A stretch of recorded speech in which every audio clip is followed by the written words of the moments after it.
Hey everyone, welcome back to Purple Noon, a podcast. I am Stephanie Conti, and today I am here with not only the Simone to my Rocco, but the Antoine to my René.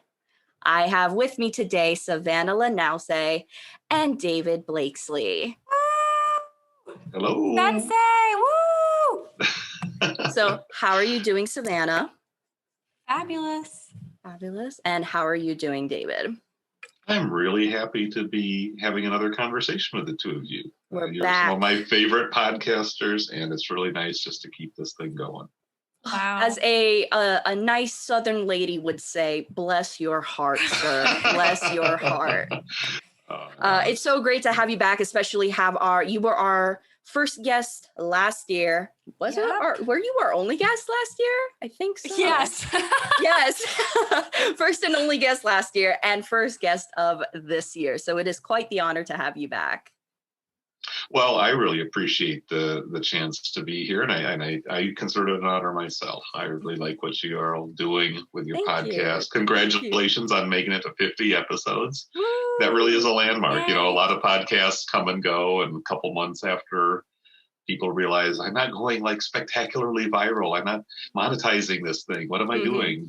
But you've all stuck with it, and I think you've gotten better. I haven't had a chance to check out episode 50 yet, the video episode, but I'm very much looking forward to it. I actually intended to do that today, but work got busy, and I had a fantasy baseball draft I had to squeeze in. Then my one-car Y set came, and I had to TikTok about it. Exactly. All those things. But you're on my agenda, and I did listen to your Nomadland episode. I thought you did a really good breakdown of that. So thank you. Yeah, it's really nice to be part of this, and I'm really looking forward to the conversation we've got in store for us tonight. Awesome. And you know what? You were featured on our podcast last year as, another fellow podcaster, but now you've kind of expanded your horizons. You are now, sir, a TikToker. Yes. You are a TikToker now. So because that really was a venture that you started this year, correct? I started on New Year's Day. Yeah, actually, I had just begun, I think Instagram, they have those reels, and I started just seeing those pop up in my feed. And then I saw some of them were like TikToks, and, TikTok was in the media, for various reasons, sometimes scandalous, sometimes freedom of expression and all. But my daughter-in-law actually got me into it just in terms of watching these short videos. And at first I thought, oh, this is just kids dancing, and it's kind of, a generation or two removed from me. But then I started recognizing there's a ton of content, and it just seemed like this interesting new venture. Anybody who knows my podcast knows that I will go on, and my guests we'll go for 2.5 hours about one movie.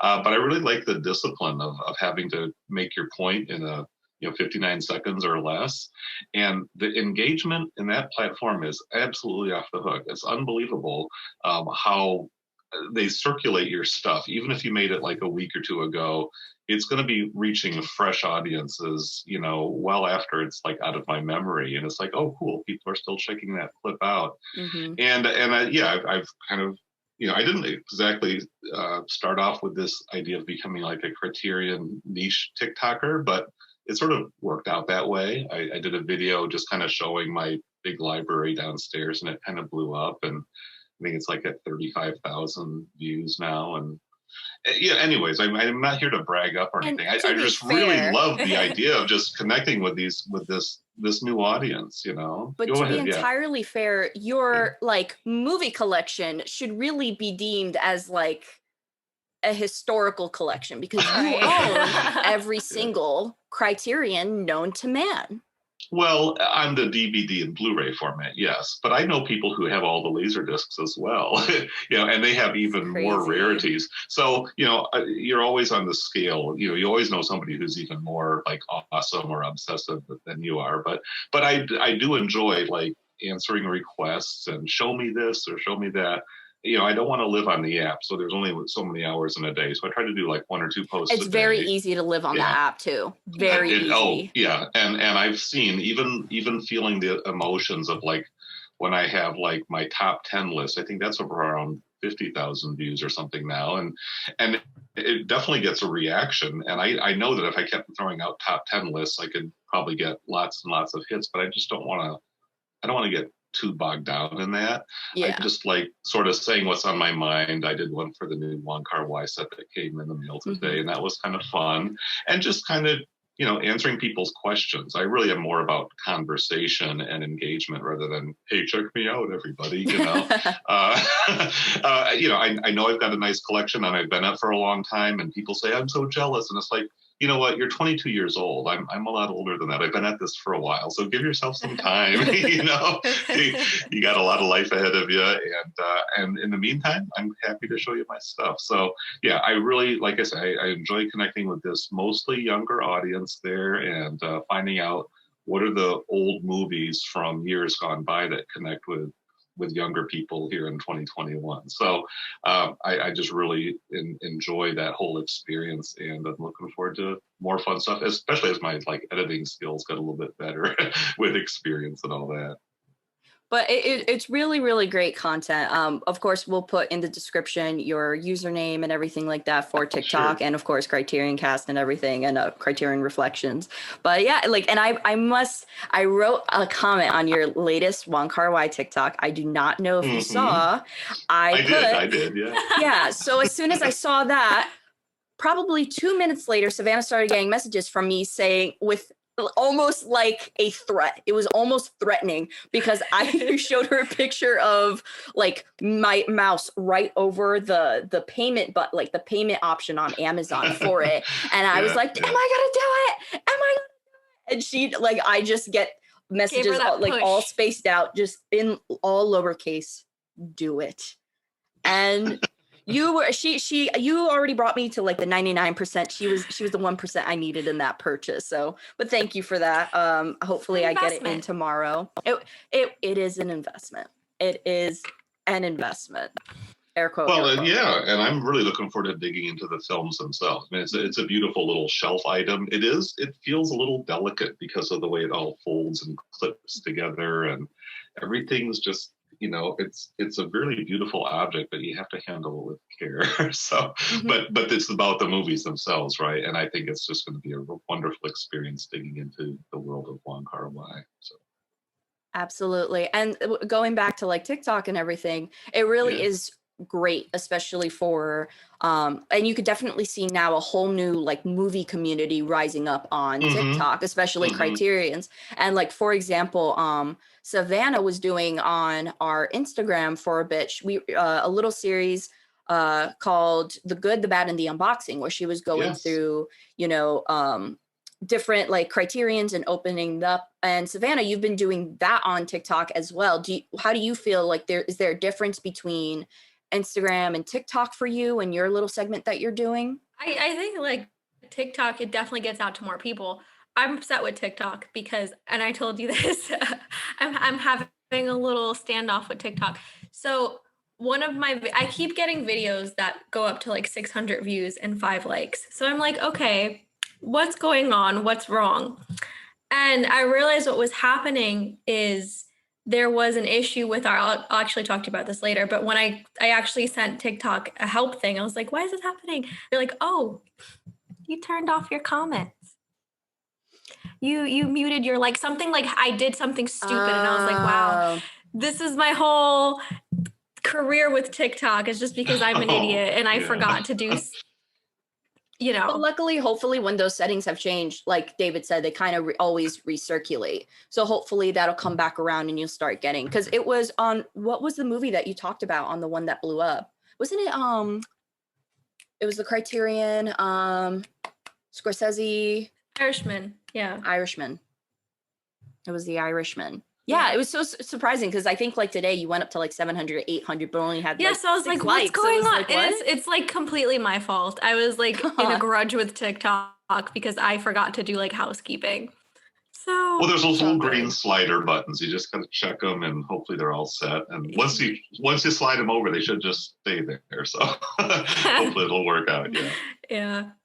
I liked your little series on Lolita too. I mean, because that's thank the other you. part. You know, sometimes that 59 seconds or whatever is kind of a bit of a clamp, because you want to make a point. You really have to, just kind of blast it out there, and so you got to do like a series of 3 or 4. So I've done a couple of those as well, and you just hope that whoever engages with one of them will go back and check the whole sequence, because otherwise it's easy to sort of miss the flow of the argument. But I did appreciate what you had to say about that as well. Definitely.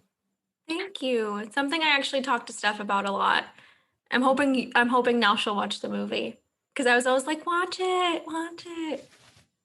Yeah, and we also kind of talked about it a little bit in our 50th episode. That, and we also talk about a little bit about Polanski and about Woody Allen. So definitely, David, when you have a moment, listen to that and get us back. And we'd love to hear your opinion on all of that controversy and, separating the art from the artist and all that type of stuff. So please keep in touch with us on that topic. I mean, on that theme, I also did a sort of a mini series myself, which I made friends only, because somebody had asked about the use of like blackface and yellowface in some of the older films. Yeah. So I had a few things to say about that, because you have to encounter the fact that, our society has a lot of racist and sexist, kind of thinking and assumptions just built in. And to sort of erase that, I wish we could. I wish just canceling it and saying, oh, that's not acceptable anymore would just make it all go away. But that's not the world we live in. At the same time, we need to retain that critical judgment about all sorts of movies, not just movies that engage in blatant stereotypes and condescending, but even movies that, present corruption and bad values. And it's like, you don't really want to live this way, right? It might look cool and stylish and attractive in a sense from a sort of a fantasy escapist angle, but let's talk about real life and how we actually relate with other people, and how our society privileges some and oppresses others, and then have the conversation. And again, TikTok may not always be the best place when you're so tightly limited, but I like having both formats. I like the ability to make a quick impact and connect with lots of people, but also, the longer form like we've got going right now, where we can kind of stretch our thoughts out and, banter back and forth and give people something to think about. And it really is like very important to have those conversations. And especially like, although we wish we could, kind of erase and smudge those parts of history, we're not really going to learn much from it if we do that. It's like how there's a huge difference between, a movie like Eclipse, a movie like Bamboozled that has elements of blackface in it, as well as a movie like Breakfast at Tiffany's that has uses of yellowface within it. All three of those have in different contexts, and all three of those should be discussed. But really, like I saw that video. That stuff was, it really is important to talk about, even because it does seem in some elements very out of date, but also in other elements it seems very modern and very relevant, especially to today's climate with everything. Well, yeah, I mean, people my age, including myself, grew up seeing this type of stuff, and it wasn't just adult, oriented movies. It was cartoons, TV sitcoms, just everyday stuff, articles in the newspaper, conversations around the dinner table where people would just freely throw that stuff out there. And so you have to recognize that is sort of ingrained in a lot of people, and it's a process of really changing your assumptions and beliefs even, and that takes time and it takes relationship. You're not going to get this out of just reading a book. I mean, that might be an influence in the right direction. It might open your eyes, get you thinking, but you've got to have something experiential to really change your beliefs. That's just based on many years of work that I've done in social services and counseling and stuff like that. People don't change their beliefs until they have a reason to. And they have to see that what I was thinking, what I was believing doesn't work anymore. So, yeah. Exactly. And I, once again, just love what you're doing on TikTok. Keep it up. And I can't wait for you to hit 10K, because I'm going to be like, David's getting money. At least, starting to, because that creator fund opens up at 10K, I think. Okay, well, I don't want to get like ambitious or striving. I'll just let things grow in their own kind of organic way, Yeah, and well, we could cross we'll our share the fingers and love. toes. Well, thank you, I appreciate that, and yeah, I definitely try to engage. I like to respond to comments, answer requests. So yeah, hit me up on TikTok, DLB. Awesome stuff. So today we're going to be talking about two movies. So the first movie we're going to be talking about is The 400 Blows. Now, David, would you like to introduce the movie to us? Oh, sure. Yeah. We got to chatting a couple weeks ago, or maybe a little bit longer than that, about when would we want to get together again to do another podcast. We started just kicking titles around. One of the things that I've really appreciated about your scheme is how you have this sort of alphabetical quest, and I guess the 400 blows kind of fits to that numeric thing that you're still working on.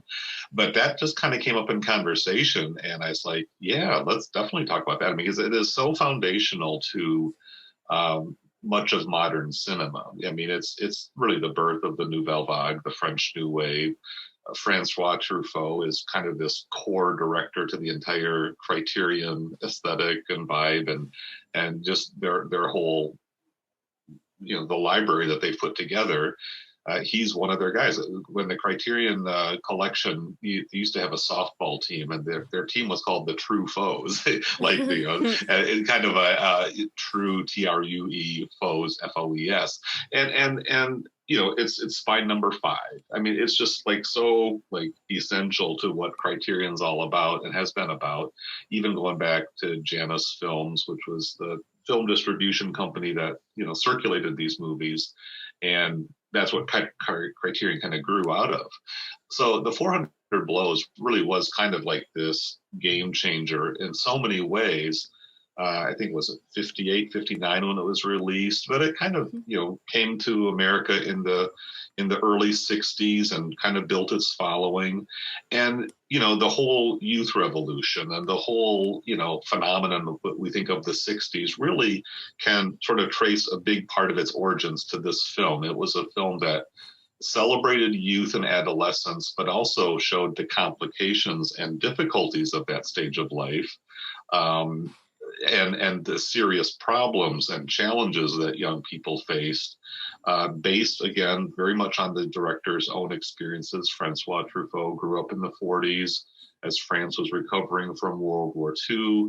As many young creators do, they take their life story and they dramatize it a little bit, and they use that as kind of the canvas to make their first big work, whether it's a novel, whether it's a stage play or a movie or whatever the case may be. And Truffaut himself was, like Antoine Doinel, one of these kids who would skip school regularly and, pay a dime or whatever it was, how many francs it cost to get into a movie theater. And he'd probably skip from movie to movie. And he just bonded with cinema from a very young age, took in thousands of films, and became a pretty well-known film critic, even in his early 20s, writing for Cahiers du Cinema, and had a very cultivated eye. Like, he knew what he liked about movies. He knew what was good. He knew what didn't work. He understood the dynamics of a director who could cast his vision, and he bought into the auteur theory and all of that. But he was just a really insightful writer who would, elevate certain films that he found to his liking, and then he would, be willing to criticize and dismiss even the venerable classics. The cinema of quality was what it was known as in France, even including great directors like René Clair and others who had very distinguished careers, but, like a lot of young kind of upstart, folks, kids, young adults, he was not hesitant to challenge the status quo and to say, we can do better. We can do something that's got more energy and more vitality and more relevance to the life that we're living, rather than these kind of stagey, stuffy dramas based on great literary works and all of that. So the 400 Blows just kind of grew out of his desire and his need to put up or shut up, right? He'd been kind of telling other directors how to do it. So it's like, okay, show me what you've got. And I think he was still in his early 20s, mid 20s when he finally put this together. But he put a screenplay together. And I think so much of the success of this film is based on the casting. You got this young man named Yeah. Jean-Pierre Léaud, who just embodied so much about the spirit of youth, especially that young person who's kind of smart, kind of sees what's going on, but still has so many obstacles in front of them that they've got to get over, and are just not taken seriously by the adult world. And, how many teenagers are out there who cannot relate to that in some way, right? Exactly. And so the 400 Blows is really a very simple story. It's just basically a week or two in the life of this young kid, right on the verge of adolescence, getting in trouble with his teachers at school, playing hooky, getting into pranks, and then having some more serious conflicts with his parents that lead him into kind of a residential placement, legal problems, all of that. And then he runs away briefly, and that's basically the movie right there. But there's so much more to it. Mhm. My synopsis is pretty, I know I rambled on a bit there, but the gist of the story is very simple. It takes place in this very picturesque Parisian locale. You've got the Eiffel Tower in the intro, and all the great scenes of streets and the adventures of a young boy who just kind of lets it rip and does his own thing.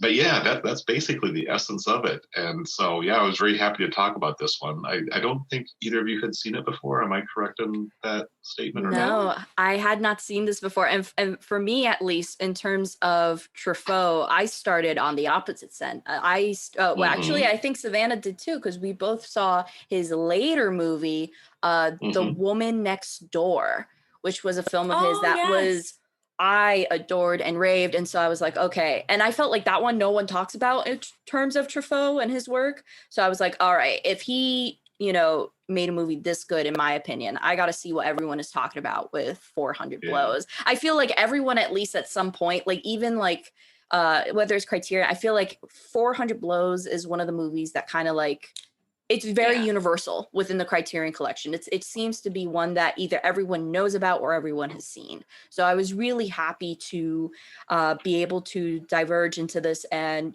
just kind of get more information and really just see what made this film so great. And I can definitely see why.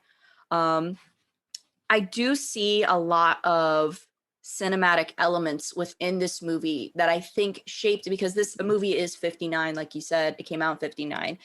I could definitely see how it impacted films within the 60s. And immediately, and maybe it could be because of it's, the same feel. I got a lot of on the waterfront feels from this movie. Do you see any other relation like with this movie and maybe its cinematic effect on other movies? You want me to go for that? Yeah. I would say, Truffaut is a student of cinema. So I think the early films of Jean Vigo, Zero de Conduit in particular, story, or Zero for Conduct would be the English translation. It's another story of rebellious schoolboys, who just basically defy authority and kind of go a little bit wild. And it's partly funny, but partly a social commentary about how kind of messed up the system is that kind of stifles children when they should be creative and free and able to explore, and the system is just there to kind of beat them down and force them into conformity and all of that. And just other films of kind of youth and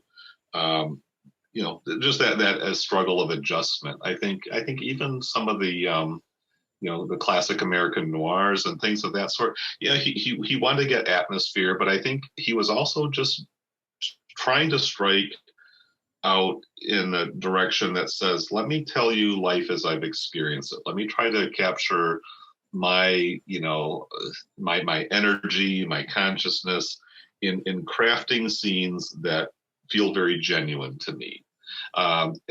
There's good timing. I mean, he's interspersing comic elements with more serious messages and reflections. So that you're not, it's not preachy. It's not kind of, heavy-handed. There's a lot of laughs to be had, but there's also some pretty genuine pain and sadness of just kind of the brokenness of his family and the very low expectations that have been set for him and what he is expected to do and how he's expected to behave really isn't going to do him any good in the long run. So there's just a lot of confusion and a kind of a lack of direction that he's dealing with here.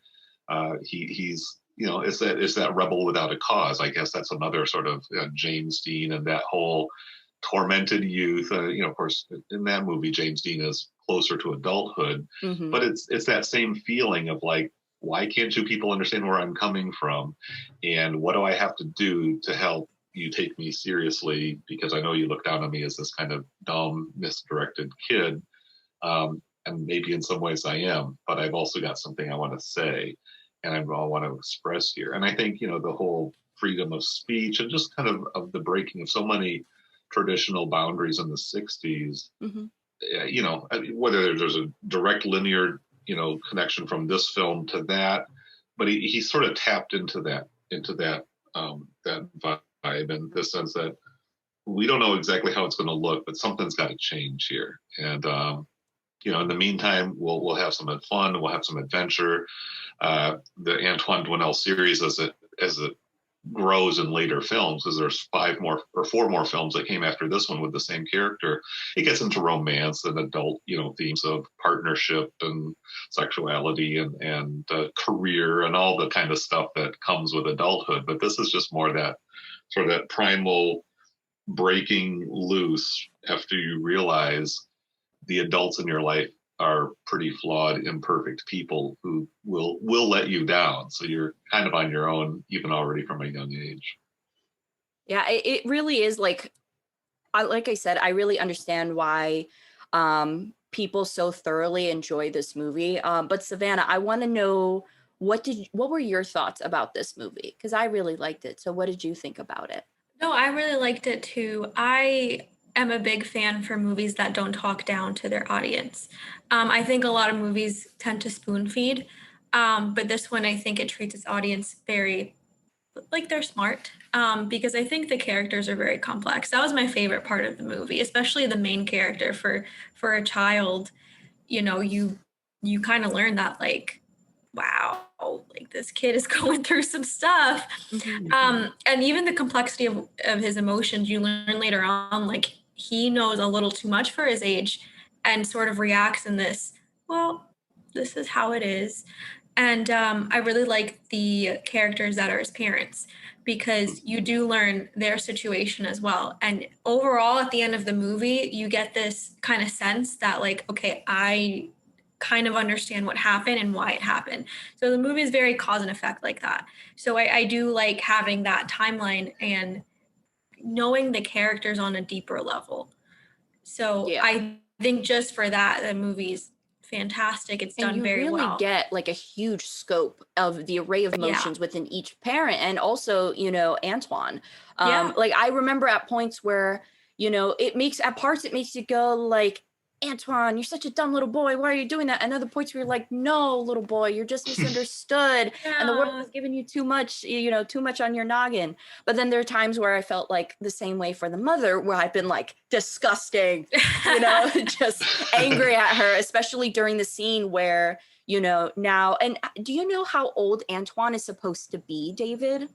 His character? I think he's about 12, 13. Mm-hmm. Yeah, and I think he was the actor was a little bit older than that, but he played young well. And I really feel like it's right on that tipping point where you're going from a kid to a teenager, and all of that confusion and that tension that just comes. I don't know about you all, but 7th grade and 8th grade were like the worst years of my life. If I could go through like every yearbook that was ever printed in the year I was in middle school, I would set fire to all of them, like a Fahrenheit 451 book. But it was really nice to get like the full scope of characters. And man, like I thought, so I knew Jean-Pierre Laude from Last Tango in Paris. Of course, I got to bring that up. Sure. I knew him from Last Tango in Paris. And I kind of wonder now within that movie if he was basing his director persona based off of Truffaut. I really wonder that whole like, it's cinema, it is love, it is this, you know, he's very dramatic within that movie. Yeah. And that like there's one part where he like, I think he like gently like pats Maria Schneider on the cheek and goes, if I kiss you, it is cinema. If I leave you, it is cinema. And it's like so dramatic. And I kind of get a sense that he channeled that through years of working with this director. But he really is like a fantastic actor and really conveyed, you know, the emotions of not only a child going through that scenario, but the emotions of adult, which was pretty crazy. I would have to say one of the most significant scenes for me is that moment, and I really think it just kind of sets the tone, is the moment where he sees his mom cheating. Because in that moment, you kind of realize this kid is being thrown something he can't understand at his age, you know? And you kind of, it really, really surprised. Like, I really understand the hype and, you know, all the you know, praise criticism behind this movie.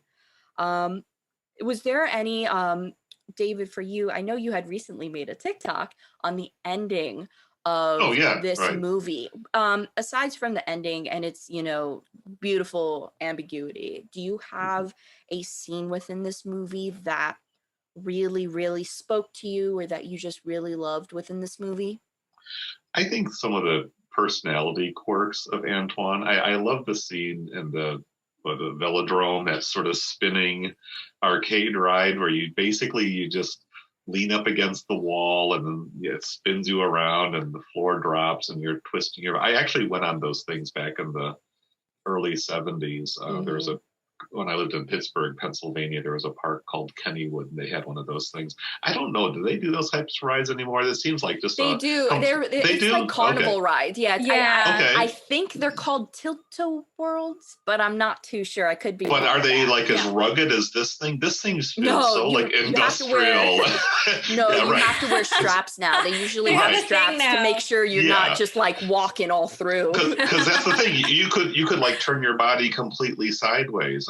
And just it was this really raw and rugged. And again, that's kind of how life was. Very hard scrabble. Like if you break your neck or end up injured because of this little 10-cent thrill ride, oh well, try it again next time. There's just kind of this roughness to life and letting kids run the streets. The scenes where the school teacher was walking the kids through Paris and little bunches of them would break off and kind of ditch the crowd. And then even his affection for Balzac, the French writer. I mean, obviously this is a pre-internet, pre-smartphone era, so kids did not have the ability to connect with other people or with social media.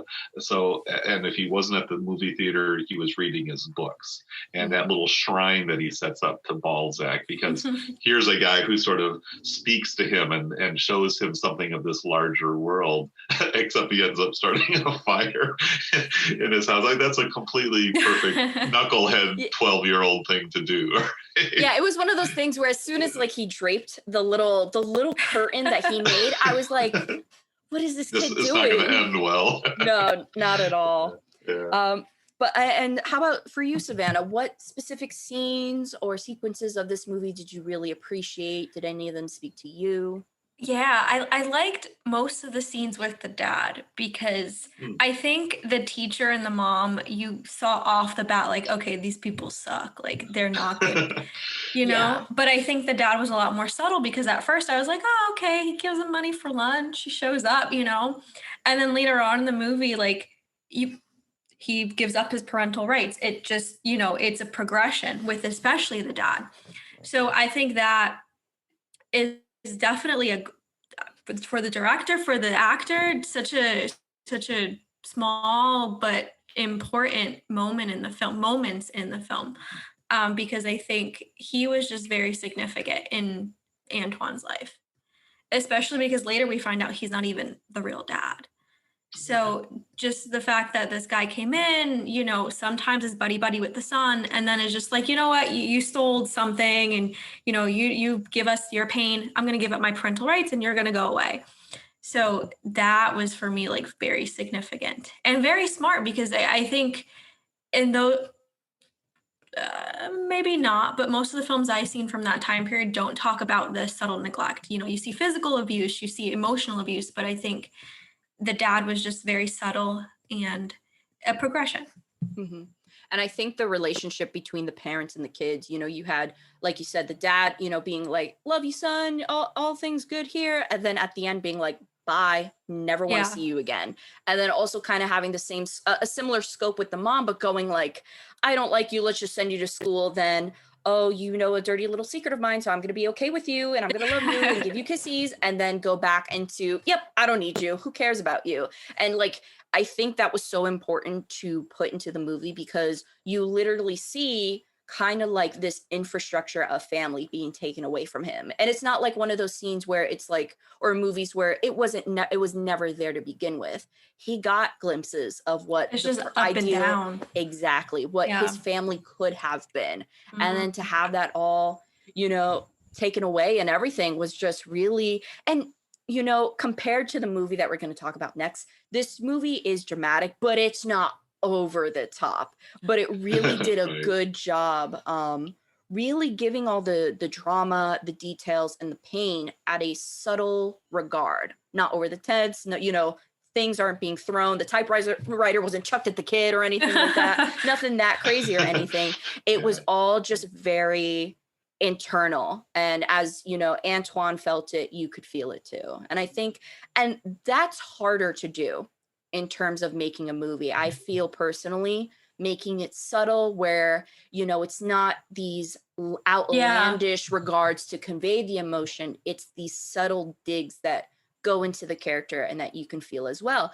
And isn't this Truffaut's first, or his first theatrical release movie, I It's believe? his first feature. Yeah, he had done a couple like shorts, you know, just kind of getting behind the camera and trying things out. In fact, that whole opening sequence from the Eiffel Tower from all the different angles, that was actually unused footage from an earlier film that he just Oh, decided to okay. tack on as the opening credit sequence. But it's Mm-hmm. perfect because it sets you like right in this place. Like, I mean, good grief, you know, what a privilege really to grow up right in the shadow of the Eiffel Tower, and to, there's lots of Yeah. kids who are turned loose to run the streets, but how many get to live in Paris? I mean, like right in this heart of world culture and all of that. So that's the thing. It's like this blend of great promise and opportunity, but incredible sadness too. And again, you can see this movie definitely through the parents' eyes. Like, what is a couple to do?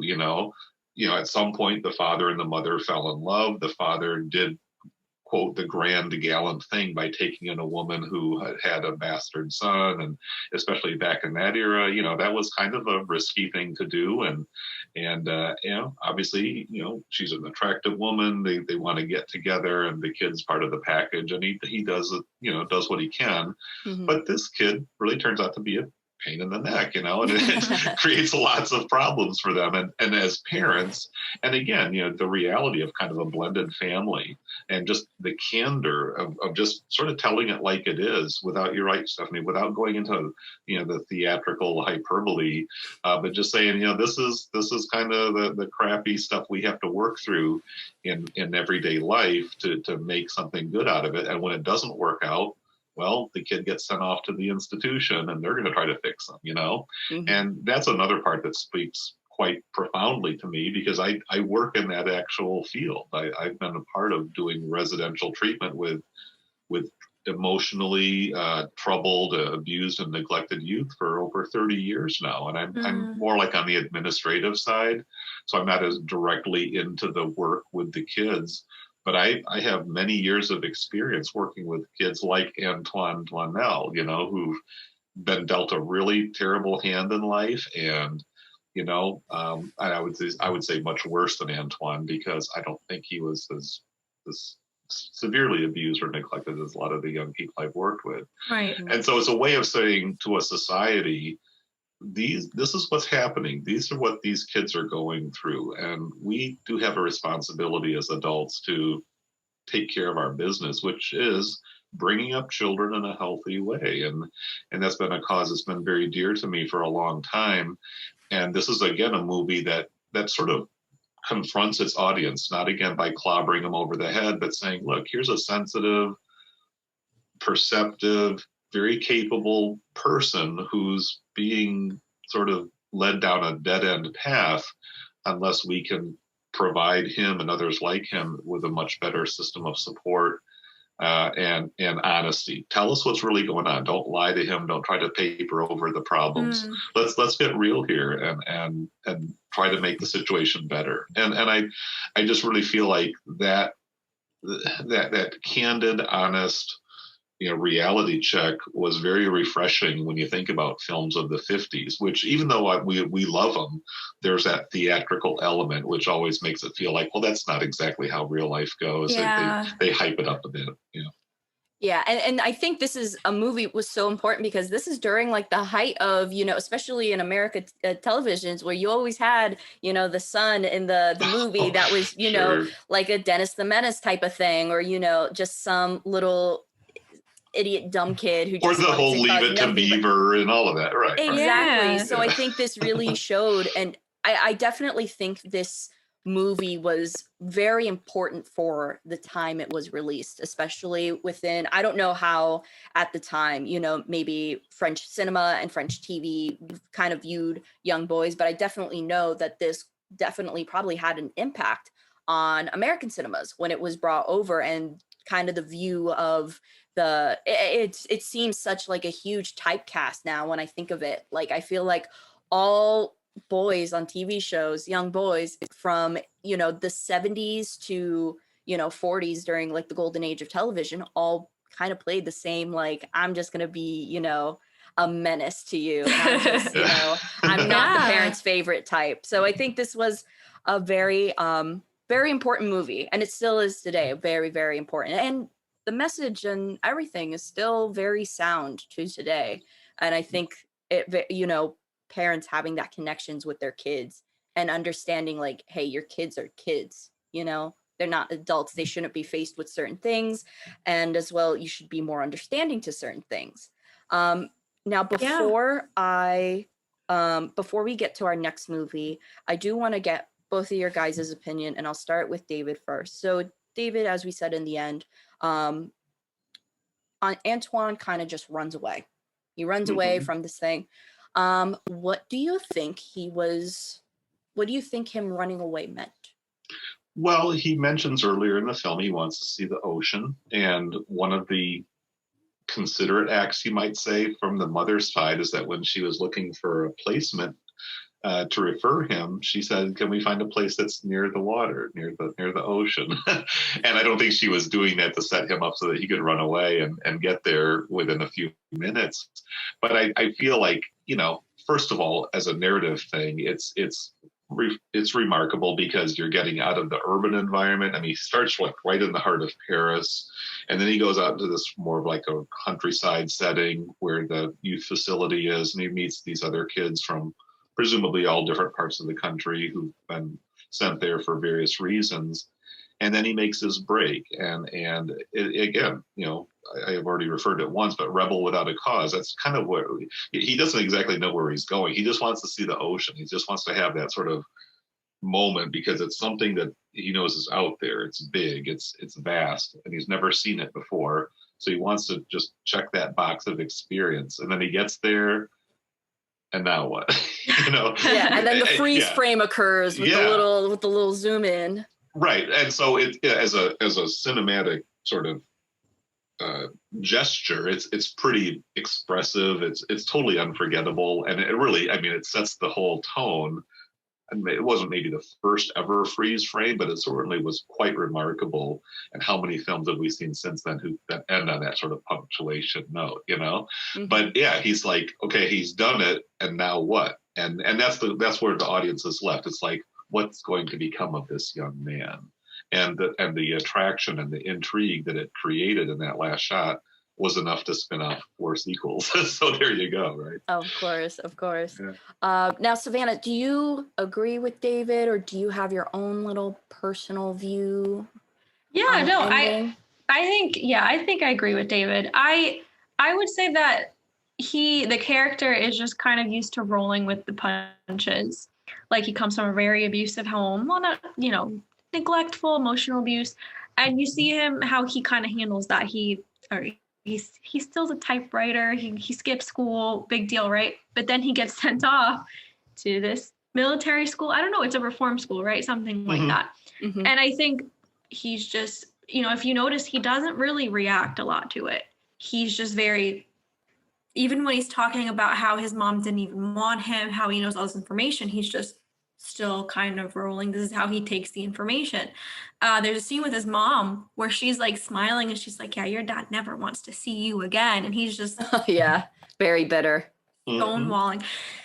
So I think him running away is also just another way for him to deal with it. So just rolling with the punches. And then he goes sees the ocean, which, as David says, is kind of, there's little hints in the film about that.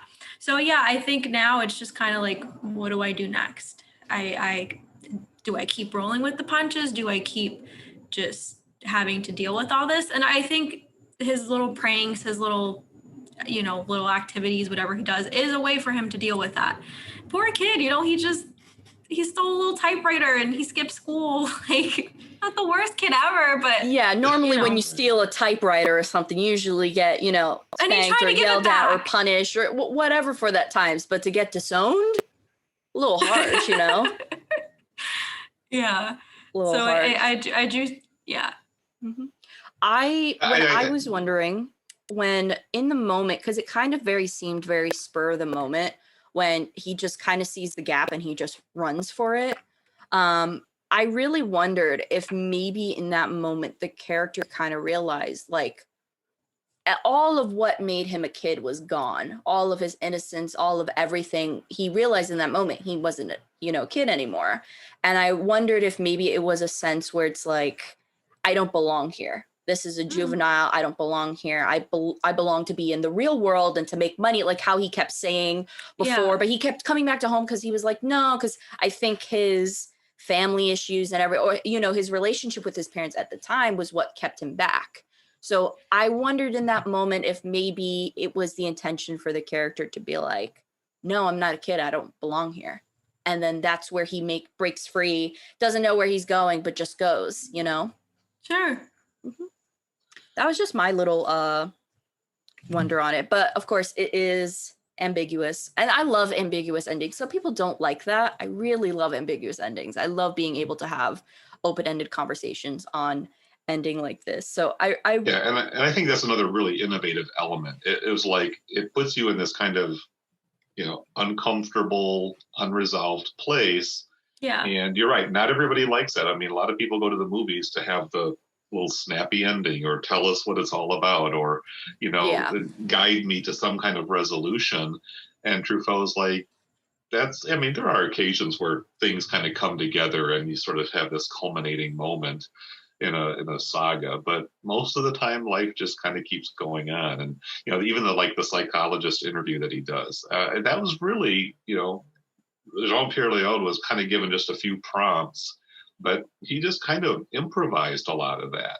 And again, I think it's really important to recognize Jean-Pierre Léaud was not a kid who was brought up in some kind of young actors academy. He was really a street rascal, just like Truffaut was. And I think that's why they have such a symbiotic relationship, because Truffaut sort of saw, Jean-Pierre Léaud as his mini-me, and, we talked about his performance in Last Tango. I mean, Léaud spent the whole 60s and early 70s, not just with Truffaut, but with so many. He worked with Godard, he worked with Rivette, he worked with lots of other great new wave art house directors. So he absorbed all of that. And he really was just this kind of, this wayward kid who was destined for trouble, except for his own intelligence and his own perseverance and resilience got him through that. And it's really a very remarkable story how this kid was plucked out of obscurity and became a very significant film actor and really a key player in the whole story of cinema. So it's pretty definitely cool a key player in the French New Wave. Definitely. Oh, absolutely. An icon for sure, and within that era. Normally after we talk about a movie, we like to give it a review, and what recently we've been starting is kind of asking the question if it's something that we would buy it on DVD. So I'll start first. I definitely really enjoy this movie, so I would have to give it a 9 out of 10. and I would buy it on DVD. Even if it wasn't Criterion, I think I would like to own this movie because I think it's something that I could see myself revisiting, maybe once or twice a year, depending. How about you, Savanna? I give it also not a 9, 8.5 out of 10, but I would also own it on DVD just because same reason. I think I would like to re-see it and maybe revisit it because I think it's a movie you could watch like once or twice a year. And there's a lot of things you can analyze each time, whether it be the writing, the directing, the dialogue, the acting. It has a lot of different separate elements that you can really just hone in at times. Exactly. And how about you, David? What's your score? Oh, And if you didn't have it, would you own it? Well, for sure. I mean, to me, this is like a staple. This is like Hitchcock or whoever you want to just Kurosawa, Fellini. I mean, it's like foundational. If you're going to do a history of artistic cinema, this is one of the pantheon items, I feel. And it is entertaining. It is an enjoyable. This isn't just eating your vegetables, And I'm glad because I've heard from people who feel like after they've heard all of the hype and all the acclaim, and it's kind of a plain little movie in some ways. I mean, there's no epic battle scenes. That's not even like the most flamboyant cinematography or, I think the acting is very good, but it's very down to earth in so many ways. So it's not giving you this kind of heightened the sensory experience that you might look at for some of the more like celebrated films that are out there. And it's not especially like deep and profound and philosophical, like a Tarkovsky or somebody like that, Bergman, but and that's where Truffaut kind of carved out his own sort of path, is that he's very warm, he's very humane, and very much about how life goes. He doesn't have that kind of cold, cynical abstraction that Godard specializes in and made some brilliant films kind of through that lens. He's a very compassionate guy who is very interested in human emotions and how people connect with each other and how they disconnect and betray and let each other down. And, unfortunately, Truffaut didn't live a long life. I mean, he made a lot of films because he was so into it. So he was very productive in the years that he had. But, he left us far too soon. But there's so much great cinema to be discovered. But I really feel like this is a keystone. You can watch his other movies and never see this and still enjoy them. But I feel like you just really get the sense of the beginning of a great cinematic career in the 400 Blows. So I think it's pretty essential. Yeah, if I could on the back of the DVD give like a little tagline, by Stephanie Conti, I would call it simple yet refreshing. That feels, because it's not necessarily like a feel good movie, but it maybe you could be seen, but it's definitely lighter. It has a more airy feel to it. But definitely thank you so much for bringing this movie to our attention. I think we would have gotten to it probably in like 30 episodes because of the Oscars and Golden Globes. We had kind of switched some things up and brought in some newer movies. So, But I'm really happy we got to view this earlier. Yeah, that's great. All right. And so let's get into Rocco. Yeah. All right. So Savanna, before you introduce, I was the one who was like, Rocco and his brothers, right? Was it me or was it you, Savanna? When? Who introduced who? Because you introduced me to this movie. Okay. So no. Introduce the idea of talking about Rocco. Oh no, you. Okay. That was. I just want to make sure I wasn't overstepping on anything. No, it's okay. So this podcast setup, it was really nice because you got to show us a movie we haven't seen, and we wanted to show you a movie that you haven't seen. Oh, yeah. This movie was something I discovered when I was on my Alain Delon kick. And while going through Alain Delon's filmography, I discovered, another him and Visconti's collaboration. So when I heard of this, and I actually kind of gravitated to this movie at first over, something like The Leopard or anything like that, because my grandpa's name was Rocco. So I was like, hey, let me try this out. And I ended up having to buy the DVD, a Korean copy of the DVD, because I could not find it Wow. anywhere like That's 6 awesome. years Yeah. ago.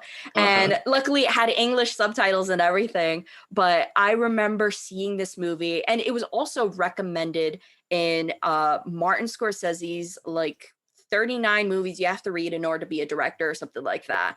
And it was really funny because majority of the movies that he had posted, he wrote a comment on it. This movie, he didn't write any comment. So I was like, let's see. And so I watched this movie, and Savanna, why don't you talk a little bit more about the movie and the plot and everything? Okay, so the plot to Rocco and his brothers are having been uprooted to Milan. Rocco and his 4 brothers each look for a new way of life when a prostitute comes between Rocco and his brother Simone. So it stars Elaine Delon, Renato Salvatore, and Claudia Cardinale, and it came out in 1960. And yeah, so you, Stephanie, introduced one of the first movies. I think it was this one. And I remember the conversation because I was like, oh, she was starting to get me into Elaine Delon. She's like, oh yeah. She's like, you've seen Raging Bull? And I'm like, yeah, I really like Raging Bull. She threw the DVD on the table. She's like, watch this. And I was like, okay. I was 3 hours later, right? We're like, oh yeah. So that was my introduction to this film. Yeah, and I saw her point, which is not a very, like, let's be fair, saying you like Raging Bull, here's Rocco and his brothers without any context is very intense. It's a very similar elements, but definitely this movie has it's dark. It's probably very shocking at how dark this movie was for its time, especially. Just very, it got very censored shocking. And everything, right? Exactly. So, yeah, David, since this was your first time, what was your thoughts on Rocco and his brothers? Oh gosh, I was blown away. This has been on my list for a while. I really like Visconti, and we can talk a little bit more about him maybe after we get through this movie proper, because he's another really important director. And I've seen the stuff he did before, La Notte Bianche and Senso, and then the stuff he did afterwards, like The Leopard, what's the one? Death in Venice, a conversation piece that was on the Criterion channel last year. And, he's such a fascinating story, but I don't want to get too diverted into Visconti yet, because, let's just talk about this movie. So I've known about this movie, but it's a 3-hour chunk, so it's kind of like, and as you know, I'm busy with my podcast and other stuff. So it's like, okay, when am I going to have like the reason to dig into this? And voila, here's Purple Noon podcast to put it in front of me. It's like, great, this is about time. And I'm so glad that I did, and was just so impressed. I mean, Visconti, he is just like this spinner of these incredible operatic sagas, and this is right there. But what I really liked about this was that he's dealing with kind of a contemporary situation. So much of Visconti is like historic and old times, and he's like this last of the aristocrats, and so a lot of his films talk about life in this kind of ornate setting of very privileged upper aristocratic people, the real, the 1%, the elite, whatever you want to call them in today's terms. And they're fascinating stories, sumptuous costumes and settings, and, just incredible visual and musical splendor, all of that. You have a lot of that here, but this is very much in that neo-realistic Italian environment, set in the mid 1950s, dealing with the migration of the kind of rural poor from the south of Italy up to Milan, looking for opportunity. And it's really interesting. I mean, I've had a lot of experience recently watching films from Italy that kind of deal with these same themes. Let's see, I did a podcast earlier this year with Lena Wertmuller, The Seduction of Mimi, and then The Mattei Affair. These are both films that came out in early 1972, and both of them dealing with Italian sort of social, political realities of the poor people who live down in the South and the heel of the boot, coming up north, trying to make some money, and the kind of the prejudice and the tensions. You know, the Northerners are like, "Oh, you rustic peasants, why are you dirtying up our streets?" You know, and the people from the country looking at the, you know, the city slickers as corrupt and greedy and you know, discriminatory, all of that. You've got the tensions between sort of secular and religious people and wealthy and poor. And so I've just had a lot of time sort of in recent months even observing this like dynamic within Italian society from all different ages. Christ Stopped at Eboli was my second favorite Criterion release of last year of 2020. That's another story where a man from Milan during the World War II years is exiled down to live with the peasants because he falls out of favor with the Mussolini government during the fascist years in World War II, and how he adjusts and sees the humanity in these people that he would otherwise look down on as like these ignorant, you know, rubes that live out in the sticks. Now he sees the humanity there. And you know, it's another long sort of a saga. I think that one's like almost 4 hours long, but you really dig into these characters, and that's exactly what you got with Rocco and his brothers. It's like a family saga. It's like 5 different segments. Each brother kind of has his own little spotlight, but it's kind of like the stories are all intertwined. It's like the brothers all play a part in each other's story. But my goodness, you know, you can sort of see that the tensions and the difficulties, you know, as the family, you know, the mother, who's recently lost her husband, and her 4 younger sons move up to Milan. Their oldest son, Vincenzo, is already there.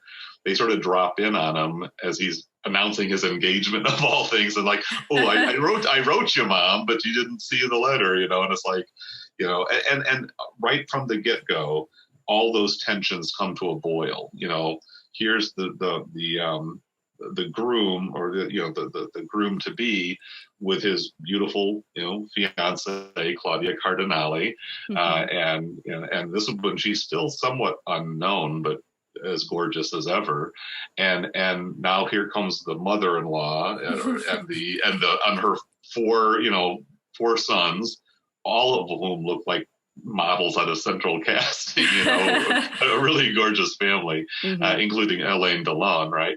But they're poor and they don't have a place to stay, and it's like, you know, we really can't have you cluttering up our household here. So you get all that class stuff right off the bat, and things just spin out from there. And so you've got a social commentary, you've got all the poignancy of kind of class divisions, and just the human struggle to make a go of it. You know, Italy at this point is still rebuilding from the war years. There's an economic revival that's going on, but there's still a lot of poor people just struggling to get by. And so this story that Visconti's telling is about his own times. It's not about the past. And I think that's what just makes it really remarkable. And of course, we watch it now, you know, some 50, 60 years later, and it feels like old history, but it feels very vital and very, just very emotionally stirring as you see what all these characters are going through. And you've got the whole, you know, you've got the black sheep of the family, you've got the hardworking boy, you've got the kid, the Alain Delon character, who's trying to do the right thing. But I really want to get into some of the morality and ethics and just kind of get your responses, because, boy, you know, there's some really complicated messages and values that are being expressed here. And where do you draw the line between loyalty to your family and concern and compassion for women or other people in general? It's really deep and really complex. In terms of, and I'm assuming we're alluding to, you know, the roughest scene of the movie, where essentially Annie Girardot, I believe is how her name is pronounced.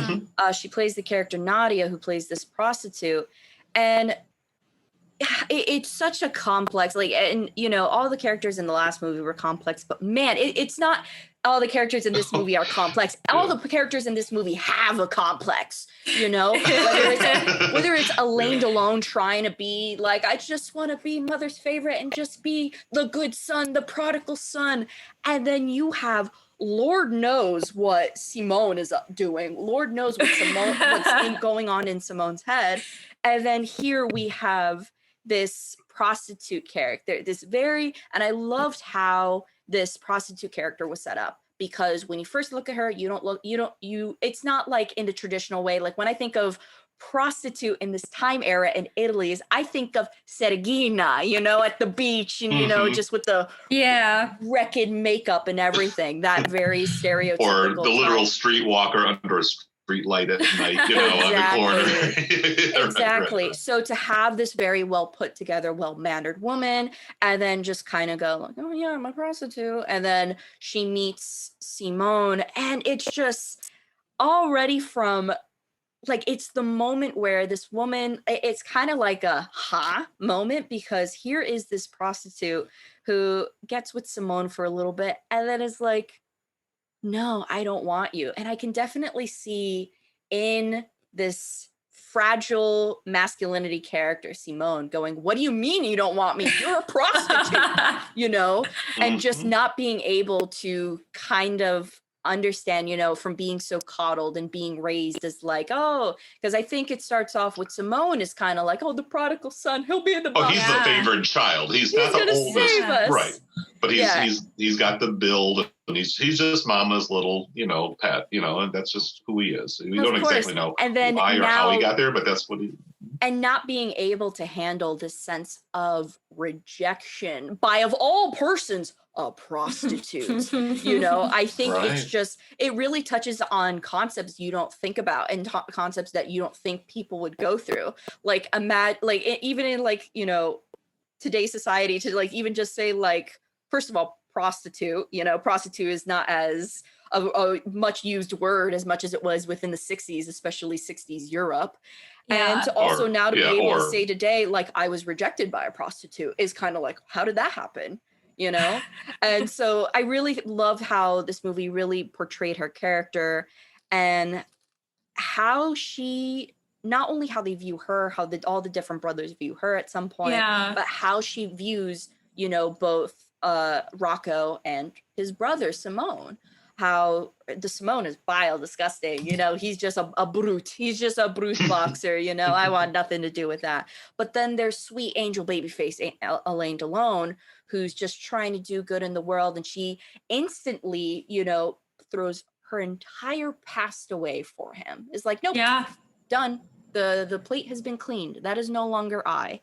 And I think there's this, the when we get to that really intense rape scene, which it is what it is, I think one of the, and I'm going to say this loosely, one of the beauties of that film, obviously it's a horrible situation, but you kind of see all the different emotions everyone is going through, because there's a lot of people involved in that scene. You have Alain Delon, who's not only processing, holy crap, my brother is assaulting my girlfriend, but also in a sense, or, the person I want to be with, but in a sense where he kind of gets this sudden realization, this is what she did in her past, and is now kind of alluding to this, this very distorted confusion about how she views her. You would think that it would affect how he views his brother more, but I think to him and his at the time, stereotypic masculinity, of course, he would rather change his view of her than over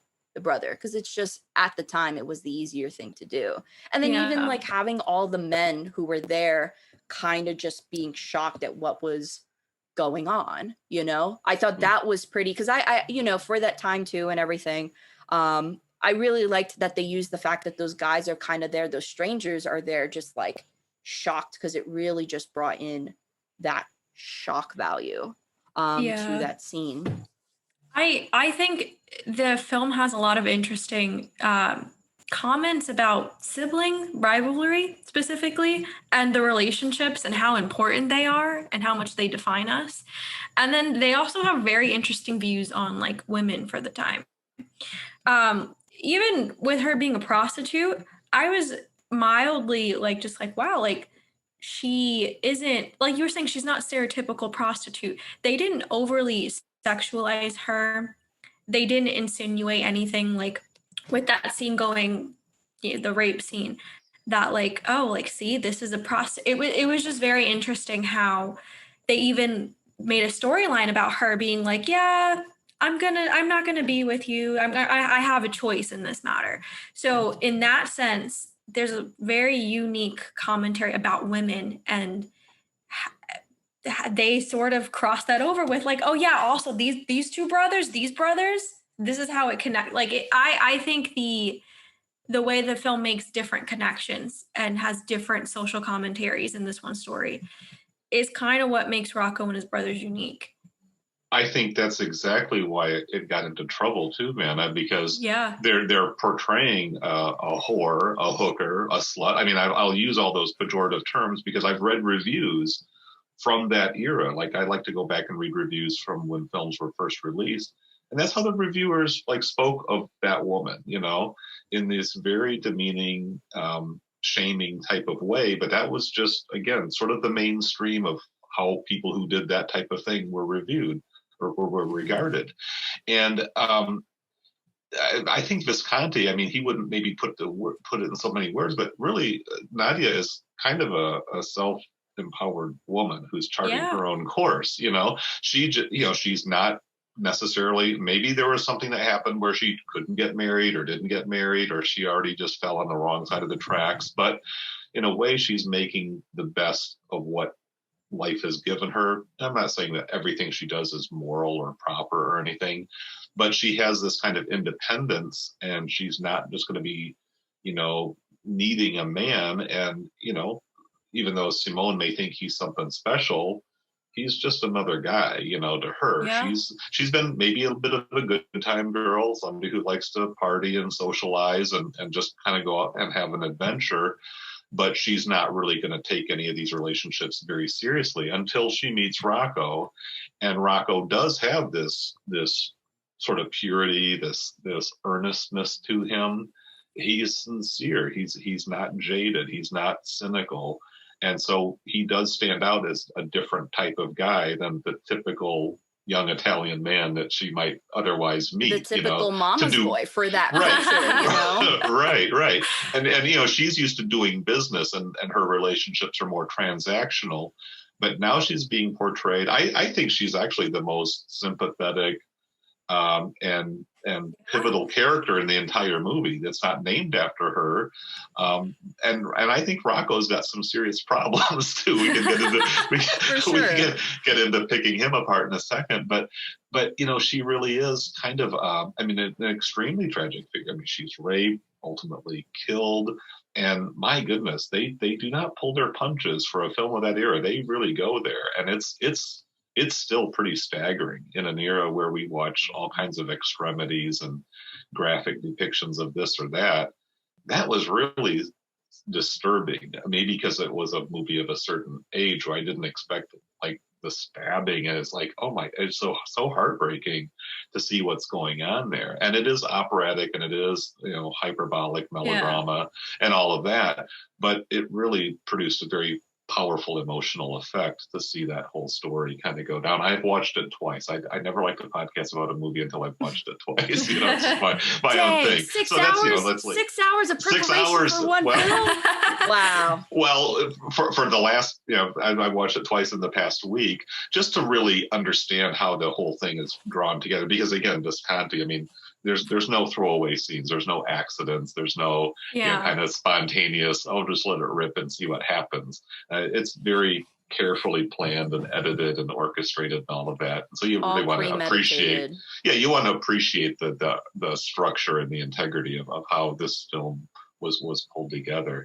But I just feel like her character was portrayed much more honestly. Again, that's maybe one of the few similarities in some sense between this one and 400 Blows, besides being made around the same time, is that they kind of challenged audiences with depictions of harsh social realities that we talk about in polite society. So that was one of the most stunning and impressive things for me. And that's why the film had to get censored up a little bit. They had to cut certain scenes out. It was even censored within the U.S. too when it had its U.S. release. And I think it was condemned. I mean, I think there were protests, and the church kind of talked it down, the Catholic Church and all. So, there were definitely some controversies that surrounded this film. even though I think it was a commercial success. But I don't know, it's a big movie. It's like, I don't know. I'm just thinking, going out to the movies for a night's entertainment, this one had to be kind of a gut punch for a lot of folks, right? Yeah, for sure. It's kind of like going to the movies and watching Requiem for a Dream. You're coming out, holding You're yourself sweating, against the wall. Shattered, right. But going back to the character of the prostitute, her name, Nadia, thank you.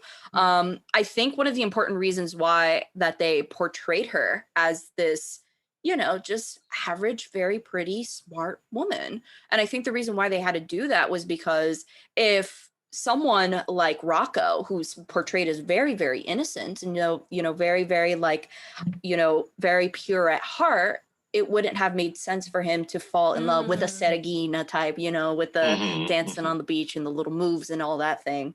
So I think it was really important to make her, and also I think it was important for the time to just make her likable.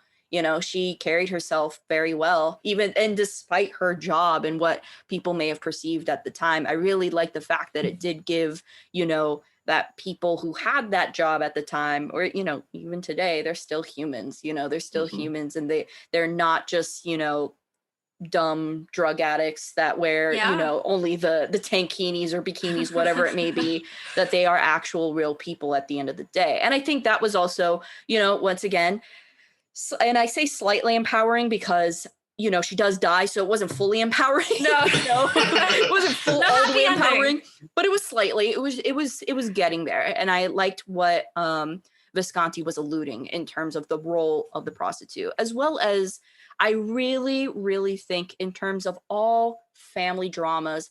This, and as far as me, because I grew up in an Italian household, me and Savanna are both half Italian.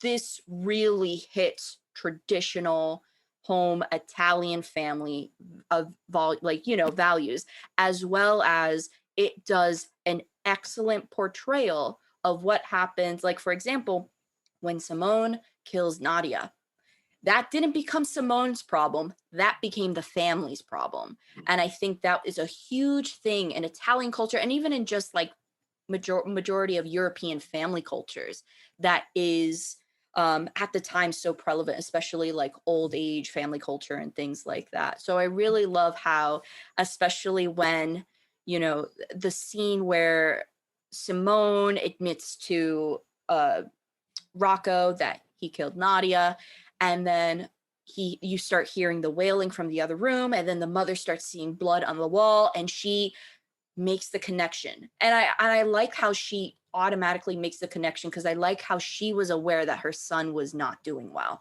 that her son was not doing good and had gotten into himself. And she tried to act blind to it, but she really wasn't. And that's also a huge thing within Italian culture as well. So the family dynamicism within this movie is just to a T, as far as what I've observed in my family and what they've told me about their household values and how they've grown up and what's happened with them.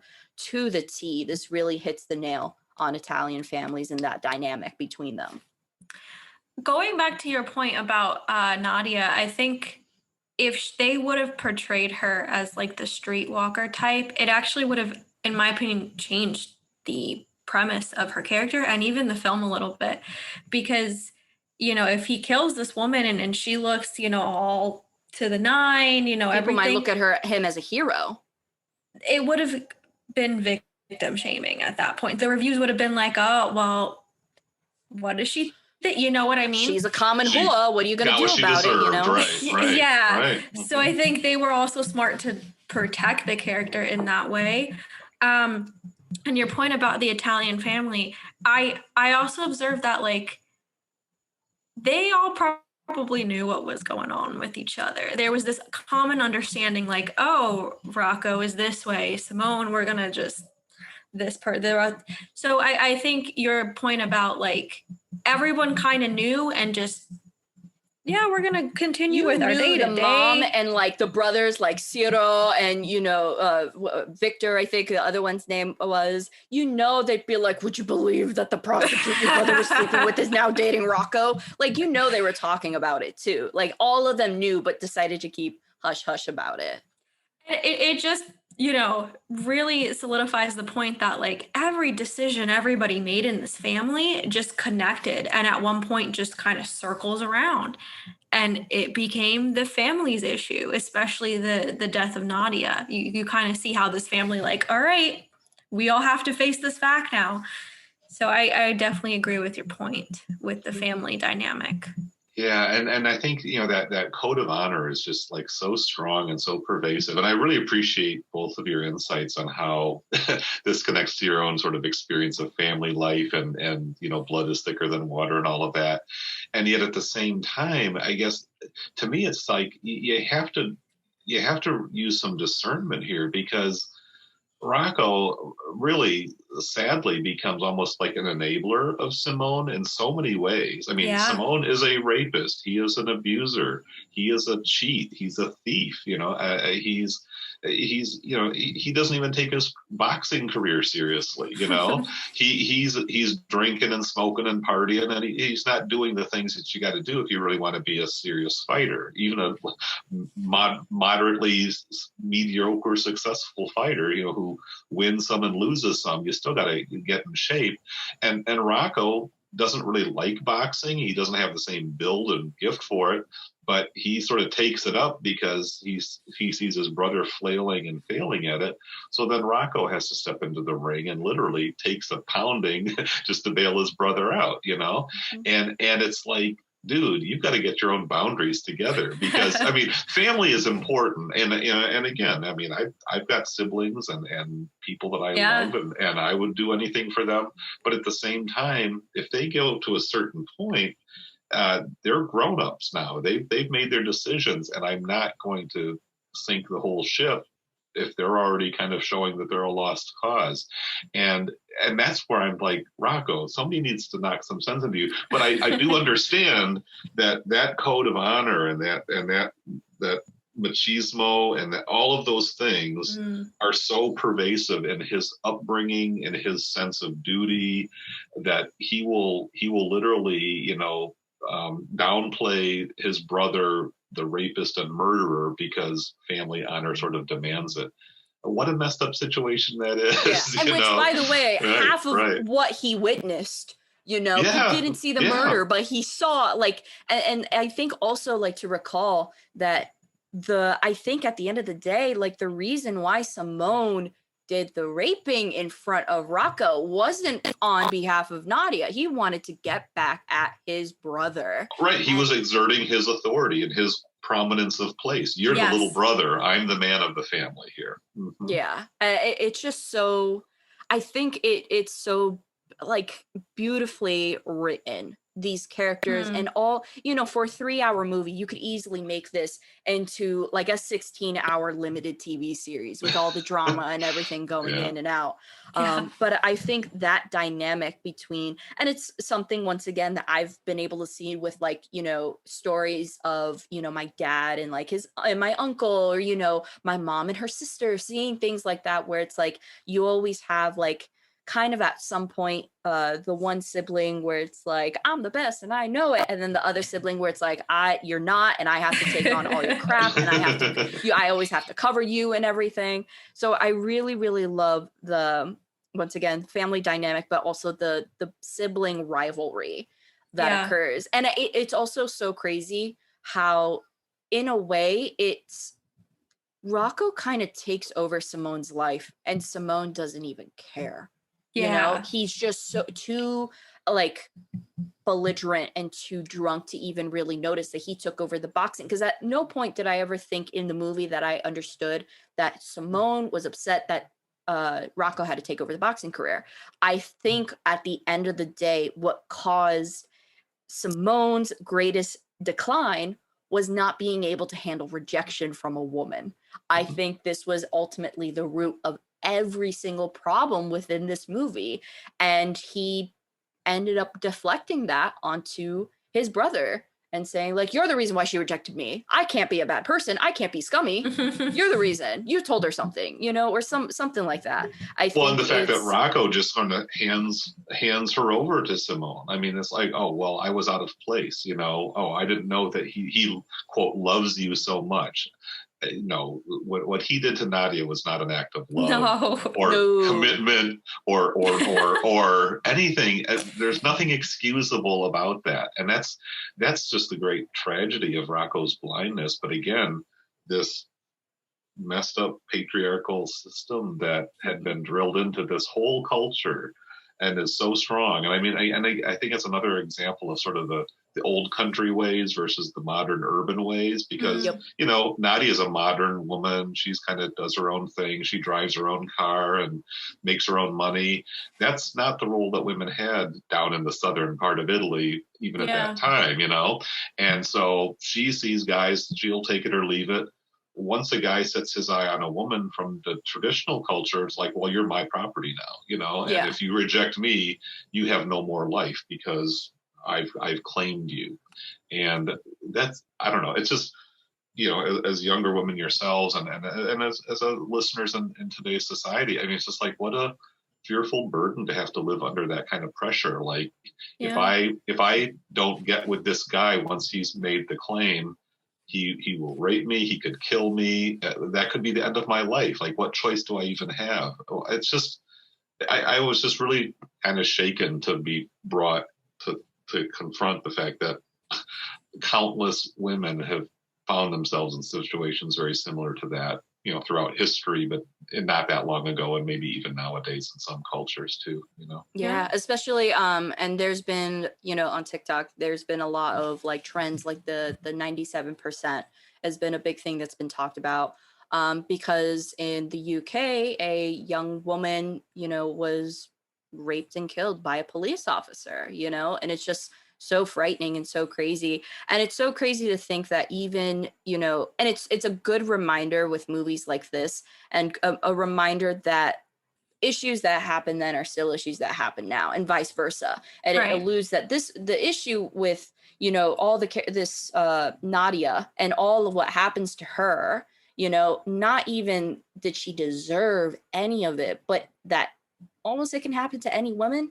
And also that this has been a long issue for a long time. And I really like, even though it's not the main theme of, you know, Rocco and his brothers, I do like that it is an underlying theme. I do like that it is there, and you do feel that with the situations and the characters and how even grand they've made the acting and everything to show how wrong everything going on is.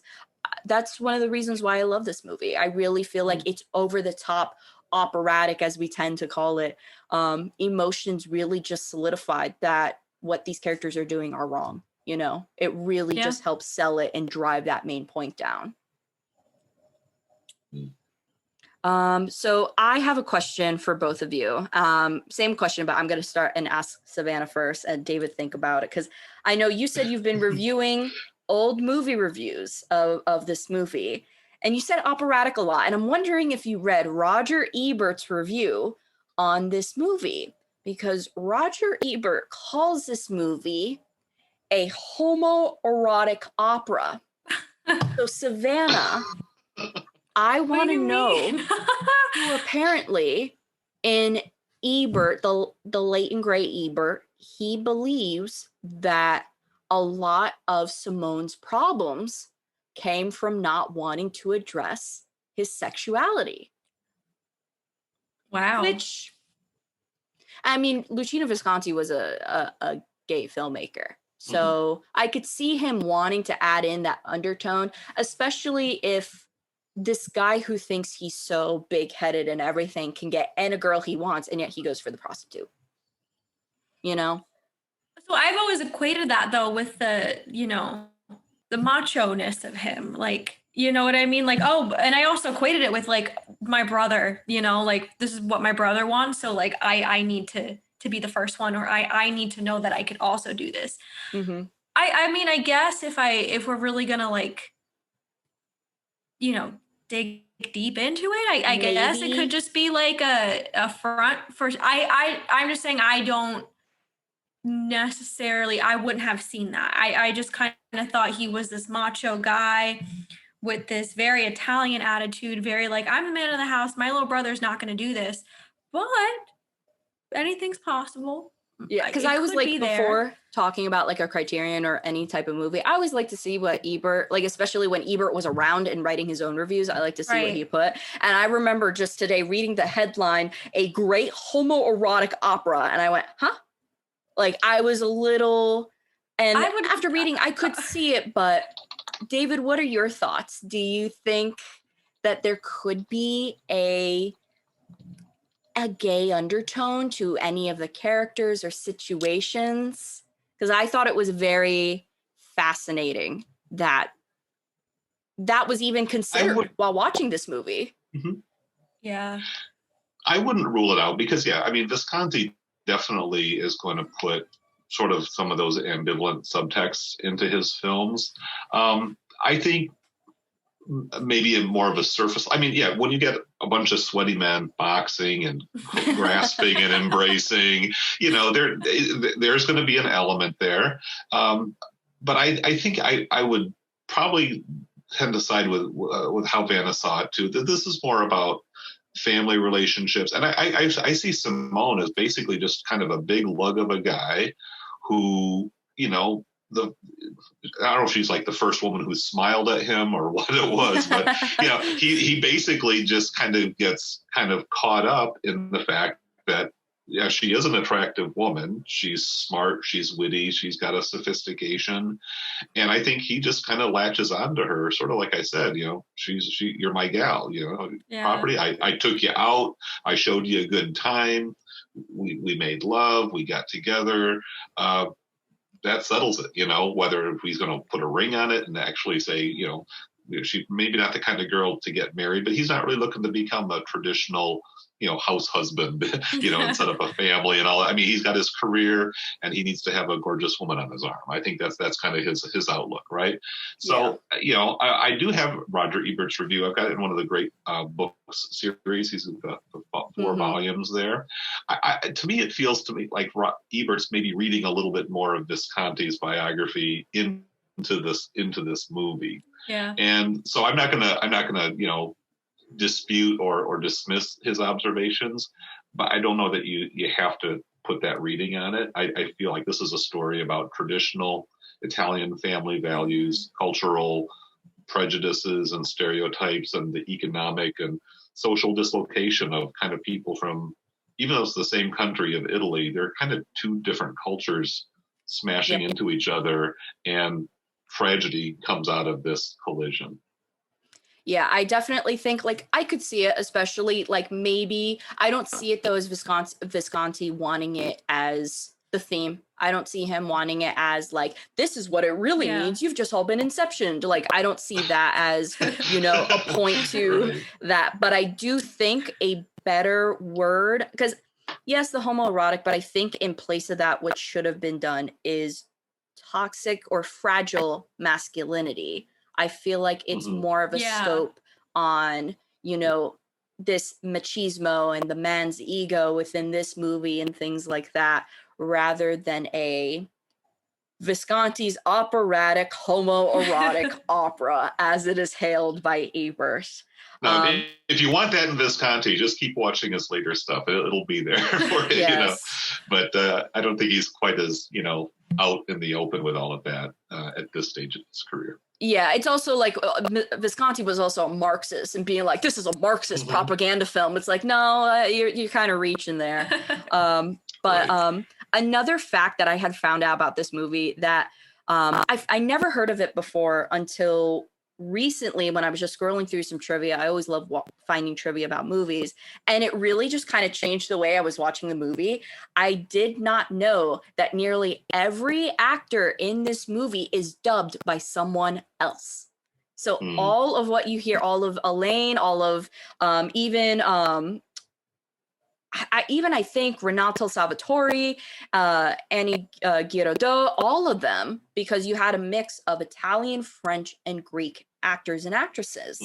So, and even the Italian actors like Claudia Cardinale was dubbed because she didn't have the Sicilian dialect or the Sicilian twang, as you will. So I was really shocked because I really thought that like, and even though like those films already, like at the time, like already had mastered dubbing, by the 60s and everything like that, dubbing had become almost in most cases undetectable, especially like when you view back today and realize like, oh, like that was done really well. But the fact that no one's voice is truly heard within this movie, I was actually shocked to find out. That's crazy. Yeah, I was surprised this. I knew Italian film of this era is almost always post dubbed. Even when it's the actors themselves reading their lines back, that's just the way they made movies back then. And I think at that time, Claudia Cardinale was really more just like a model. That's where she came out of. Yeah, this was before 8.5. This was before her start to fame. But I was just very surprised. That is fascinating. Yeah. Yeah, well, I knew that Alain Delon didn't speak fluent Italian, so I knew that he was going to be dubbed. But that's pretty fascinating that they can't even give the actors their own voice. And even surprised, like with even the mother, you would think that even for the mother role, you would get like, I don't know if I believe the mother is actually French. So they had to get someone to dub her. But it's so crazy because, all of them, like, especially the role of the mother, she fits the exact role of like the Nona, and stuff like that. So I was just really impressed with that information. And I will say, out of all the characters, my final opinion on this movie, out of all the characters, no one had it more rough than Claudia Cardinale's character. You just married into this family out of everything, and she has the newborn. That was something I kind of realized towards the end. I was like, really? This poor girl. I mean, I feel bad for everyone else, but poor girl. At her. That was just thrown at her. Mm-hmm. Someone even committed a murder. Like, too much. And they all live in the same household too, and she barely knows any of them at this point too. I thought that was really, really funny. And I think there was also, it's just a little glimmer, a little twinkle of kind of a redemptive possibility at the end. I thought, there's the big culmination, but then there's the scene of Ciro and then Luca. He's the little kid, the fifth youngest brother, seeing, the pictures of his brother Rocco in the newspaper, the boxing journal, having just won a fight. And of course, there's all that great sort of intercutting between Rocco's, triumphant boxing match, even while Simone is killing Nadia, this kind of back and forth. So there's some kind of cool cinematic, that's where the operatic stuff comes in, is like this, it's almost like, the Godfather, the baptisms and the mass, the killing spree and everything. Yep. You can tell Scorsese read this almost like a scripture, and speaking of scripture, even the story of like Joseph and his brothers from Genesis, all the suffering that Joseph has to go through to get his family back together. I mean, there's really just great allusions, and there's just, all of this literary text, like I say, all this information. It's a long movie, but endlessly, detailed and fascinating the deeper you dive into it from all different angles. Like the Claudia Cardinale character. I mean, she's really only in a very small number of scenes, but there's a whole interesting story there that you can pull out if you just want to think about her experience and even the fact that her mother tried to break up the marriage, and they did break it up for a while, but then she got pregnant and they had to go through it anyways. It was just like, isn't that just how life is, sometimes. And with that scene, with that juxtaposition between, I really think in that moment, you kind of realize what each brother is doing for what reasons. You see Rocco fighting in the ring, doing his absolute best and winning at it for his brother, to pay off his brother's debt. Meanwhile, what's Simone doing? Once again, trying to spite his brother and I think to also, and I do think the reason why, I think the reason why he killed her was not only because he could not live with that face of rejection, with that concept in him, like, I can't be rejected, no, but I think there was probably a thought to him that realized she would probably go back to Rocco at some point. She would probably wait it out and go back to him. And just, I really loved, not only were those scenes filmed great, I mean, I love the wide shot of Alain Delon in the boxing ring and everything. Those shots were beautifully done with the crowds cheering all around. Obviously, we see where Scorsese got his inspo. And then seeing the juxtaposition with, Simone, I thought that was incredible. I thought that was a really, really incredible scene. Yeah, All and right. just a quick shout out for Ciro too. I mean, he's the good boy, goes to night school, gets the job. Yeah. You sort of see that there's a flicker of an engagement thing at the very end there as he meets his sweetheart on this little break between shifts there. So this is kind of the settling down. We've had the crisis, we've had the chaos, and now despite it all, life goes on. And I think that's just another sort of nice little theme. It's maybe not the first thing you think about when you think about Rocco and his brothers, but I like just the way that whole arc of the story settles into something that there's a little bit of hope. There's a possibility that something healthy will come out of all of this tragedy. Yeah. And I think it was good that, Ciro actually tried to do his best to protect Rocco after everything, because Rocco was like, we can't let Simone get caught and things like that, and he's like, dude, wake up, like and then the moment with like the mother going no and like just smacking him across the face is so great. But I really liked how Ciro was kind of like this balanced voice of reason. He kind of pointed out when things were right and things were wrong, even if people had the absolute worst intentions to be malicious like Simone, or the absolute best intentions like Rocco. So Ciro was a really great underdog character within it that kind of at moments was a really good balanced voice of reason for and kind of like a good like whether he's telling his mom like, no, what are you doing, and telling his brother, just kind of getting everyone back to earth, onto the level and down to the facts. So Ciro was a really great, definitely underappreciated character. Yeah, the overlooked middle child who kind of holds it all together and is taken for granted. Go figure. Definitely fits the middle child stereotype for sure. So Savanna, what is your rating for this movie? And would you own this movie on DVD? If you already do or do not. I give it a 9 out of 10. I thought for a 3-hour movie, it is very entertaining. There's slow parts, but like for the most part, like I was very entertained and it didn't feel like 3 hours. And I would own it on DVD. I don't. I borrowed it from you. I think I still have it. Sorry about that. I really, really hope they make this into a Criterion. And David, we were kind of talking about this. They've been kind of lingering it on their channel for a little bit. So if anyone from Criterion is listening to this, please.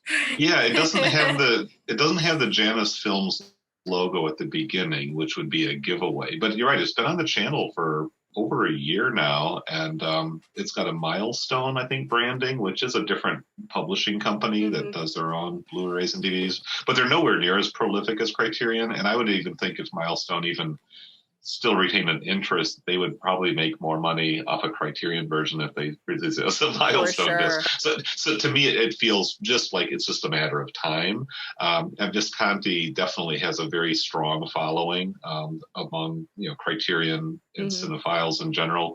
I mean, he's one of those directors from that era who I think his reputation has actually gotten stronger in recent years, and there's a lot of contemporary interest in his work as people learn, like I say, more about that really unique personality, an extremely wealthy Marxist gay aristocrat. You don't stumble across those guys every day, who also had an impeccable taste as a filmmaker and as a writer. And I mean, and there's a lot of talent that went into making this film. I mean, he's the name, Alain Delon, Claudia Cardinale, those are the headliners, but the script writing team, the cinematography, Nino Rota's score is really evocative and beautiful.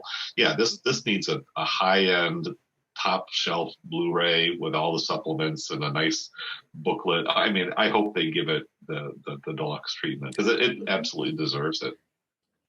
Absolutely. Need a booklet. Yeah, because I mean, again, more of that story, what was happening in Italy in the 50s, and just the whole background to help you appreciate what drove these people into this crisis. It deserves a spot within the collection too. And just going to throw it out there in case anyone listens.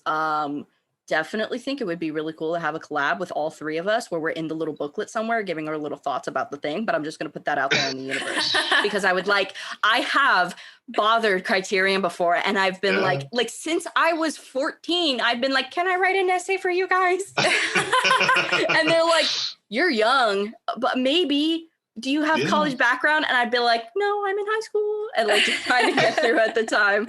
So yeah, just putting that out there for the universe, you know, in case, you know, as the kids these days call it, manifesting. I call it hoping.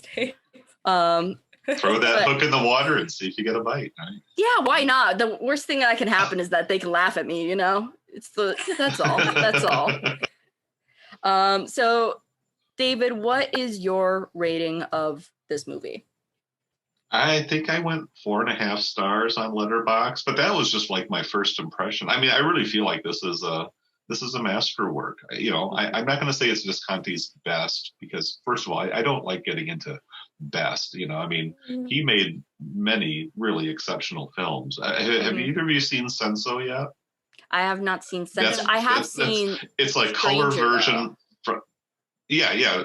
Senso is a color film from the 50s with was it Harley Granger and Alita Valley. She was like the sort of the femme fatale from The Third Man, and it's extraordinary. Yeah, I did a podcast on that several years ago. I did a podcast on Death in Venice in the previous season of my podcast. I mean, he's just an astonishing filmmaker with such an incredible range, and I just, you know, but I was, you know, completely impressed and really thankful that you gave me the nudge to check out this movie. Yeah, it was overdue, but I'm really glad that we had the occasion for this conversation. It's the perfect platform for me to really give this movie sustained attention and thought. And absolutely, yeah. I think in terms of his previous work, I have seen The Leopard. A Leopard is a good one, another Criterion and everything. And I'm kind of realizing that I think Visconti, at the end of the day, whatever he does, he wants to go big or go home, whether it's with sets and designs or with emotion and just, you know, the plot and everything. It just seems like everything, even like his adapted stuff, because I'm a huge fan of Albert Camus, and he did the adaptation of The Stranger with Marcello Mastroianni, and even that, like, you know, he kind of made it his own and everything like that. So I really, really love him as a director, and I really hope. I think I've mentioned this at one point. I at one point considered changing, like if I were to break out into the film career and everything, I was considering of changing my last name and adding the Vis onto it, so people would be like, "Oh my God, are you related?" I'd be like, "No." Well, isn't Visconti and Conti, aren't those like aristocratic titles, like the Count? I don't know if that's, I don't know, but Steph. Well, the Viscount, you know, I don't know, you know, maybe somewhere back there in your pedigree, you know, do your research. White Knights or Lanausse Bianche is another great Visconti film. That's a little bit, I think it's a little bit shorter and accessible. You want to get the feels, boy, that is like one of the most stirring, romantic. It will stir up your heart. Marcello, like right? Is in that. It's really, it was Marcello and Maria Schell. It's an unrequited love, just tragic tearjerker, but so splendid. I really recommend it highly. Yeah, he's great. Yeah, in terms of my last name and aristocrats and anything, I think my family came from a poor village called like Campanieri or something like that in like in middle Italy. Not in the, like really like smack dab in the middle. I think more. I'm not too familiar with Italian geography, but I think it was called something like Campanieri, where my great grandmother was from. But nothing like aristocrats, nothing like, you know, my family was not living it up like, you know, the people in the Leopard or anything from that. But actually, funny enough, my last name does translate. So Conte is the Italian version, but for some reason Conti is French. And in French, Conti actually means short story.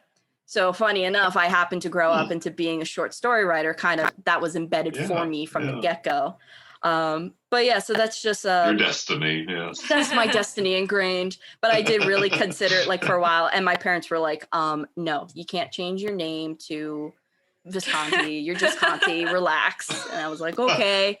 So yeah, I really love this movie. On a scale of 10, for me, this is going to be a 10 out of 10. This is something where I really love. It's in my top 10.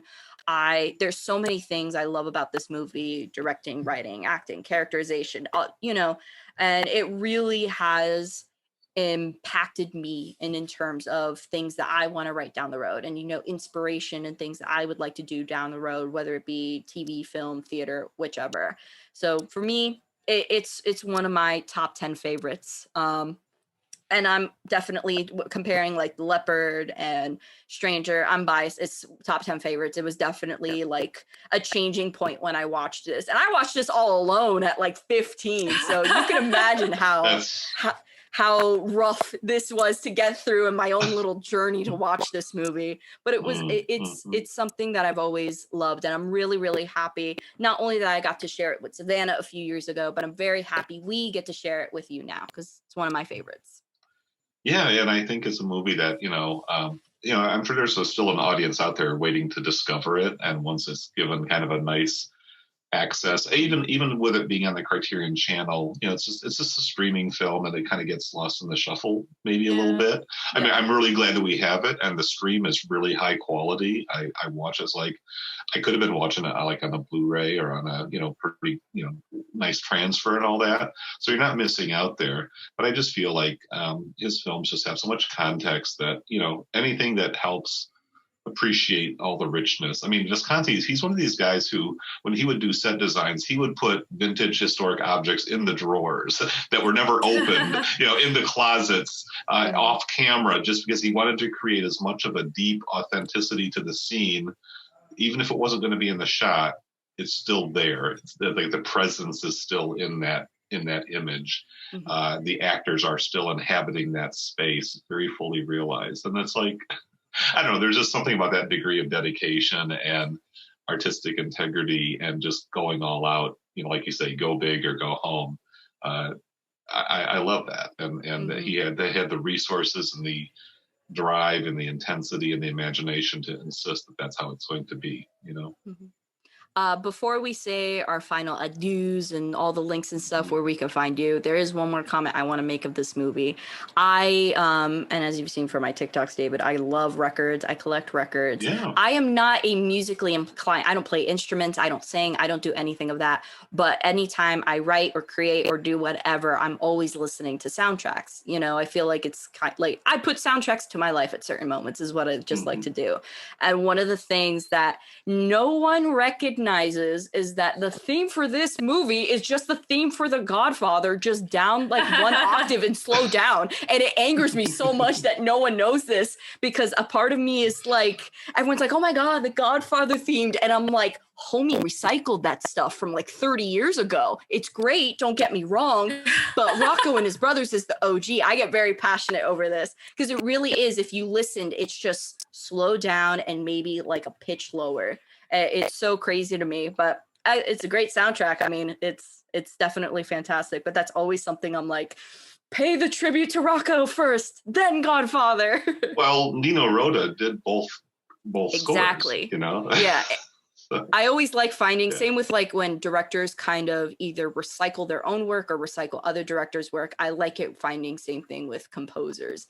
You see that a lot with, especially Nino Rota did that a lot, but especially with this and Godfather, and just even like things like 8.5 and even the soundtrack to 8.5 compared to something like Pulp Fiction, how it kind of mimics and things like that here and there.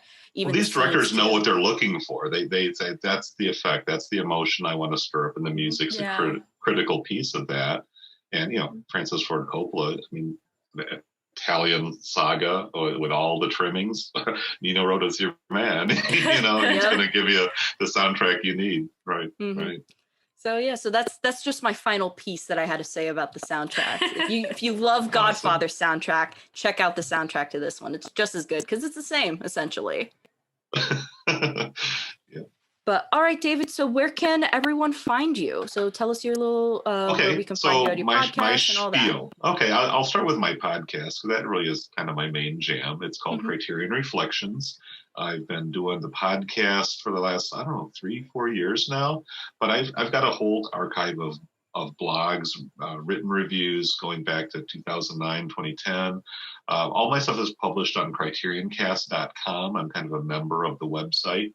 And so all my podcasts are there. We have a bunch of other really great podcasts. Aaron West does Criterion Now, which is kind of like the Criterion news and happenings. Josh Hornbeck does a program called Criterion Channel Surfing, which is about what's on the Criterion Channel, kind of specializing in that. And then my friend Trevor Barrett and I, we do a show called Inside the Box, where we talk about box sets, the big deluxe editions that Criterion puts out. Like the Wong Kar-wai box that just came out today. But my main podcast is going chronologically through the Criterion Collection. So I'm in the year 1972. So it's very much a 70s podcast at this point.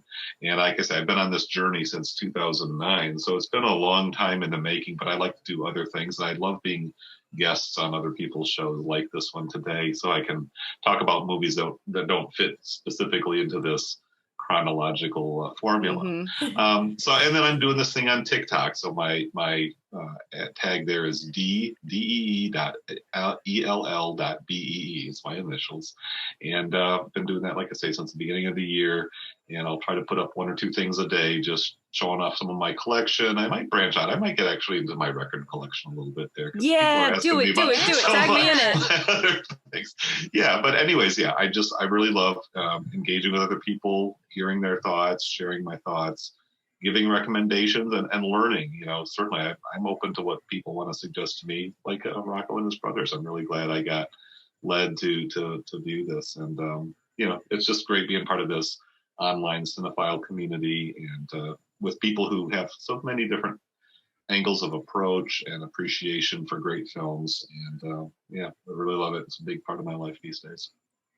Awesome. And we thank you so much for once again coming on our show and talking to us. We thank you in every single episode by calling you Sensei David, because I always love those little shout outs. It's always a little heartwarming moment for me. I appreciate that. You've definitely, because me and Savanna love talking about movies, specifically Criterions. And I think seeing you and what you do and how you do things and us kind of gives us hope, where it's like, we can keep going, we can keep chugging along and do what we do. So we constantly appreciate your supports, your shout outs, and just always your capability of being able to be reached out to, so we highly appreciate you as a one podcaster to another, but also as a friend. So thank you so much for being here. So. And so with Purple Noon, the next time you'll be hearing from Savanna and I, we're going to be discussing a newer movie called Drut, otherwise known as Another Round. It's a newer movie that is Oscar nominated as a foreign film in the category foreign films. So until next time, we'll see you then. Bye-bye.